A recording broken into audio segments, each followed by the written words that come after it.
So we're here today actually in solidarity with refugees who themselves protest. There are innumerable protests of refugees in the detention centres, in the concentration camps every day. And so we actually chose a rooftop protest and the people downstairs in solidarity, because rooftop protests are typical actions that refugees take, whether it's at Villawood or other detention centres. And so our protest is in support of them because we're much freer on the outside to protest, but we take inspiration from the fact that refugees who are detained indefinitely without charge or trial can find the courage to protest against their conditions. With the refugees who themselves have resisted time and time again this year in rooftop protests, in hunger strikes, and unfortunately through their actions of taking their own lives and through self-harm. If you are detained in one of these hellholes without charge or trial, you have two options. You can turn in on yourself, hurt yourself, kill yourself, make your message clear, or you can resist and protest.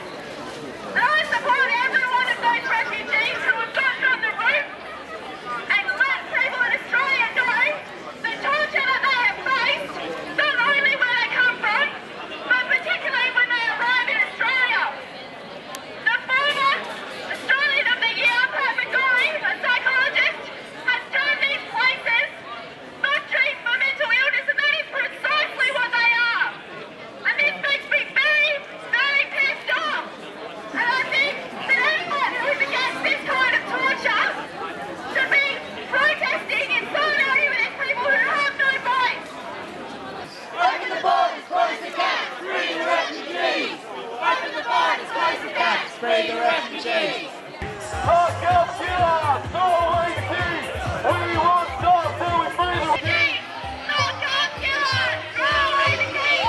We won't stop till we free the refugees! It is really a blight on the Australian political landscape that here in 2011, people who were kids when this started are fighting for it still now. We're in contact with people who are in detention in Australia. Some of those people from Iran tell us that one of the reasons they escaped from Iran and sought asylum here was that in Iran they were held without charge or trial. This is what's happening here. They tell us that because of their political beliefs, they were held in prison in Iran. How is that different here?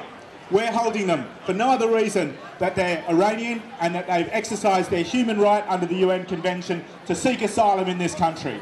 What has happened to them? They've been locked up.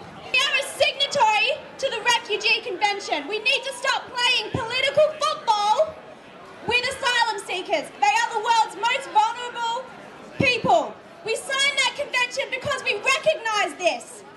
Right now, the political parties are scrambling to amend the Migration Act to make it legal for them to deport people that have come here seeking help. Something that's illegal under international law and should not be made legal here. High Court ruled that this thing was unlawful, that this thing was unjust. What is the response of the Gillard government? The response of the Gillard government is to attempt to change the law. So what was previously unlawful, what was previously unjust, becomes lawful and just. Free, free, free! Free the refugees! Yeah, listen to me. Free, free, free! Free the refugees! Free, free, free! Free the refugees! University security people on the roof have asked me to ask you if you would kindly get down from the roof for your own safety.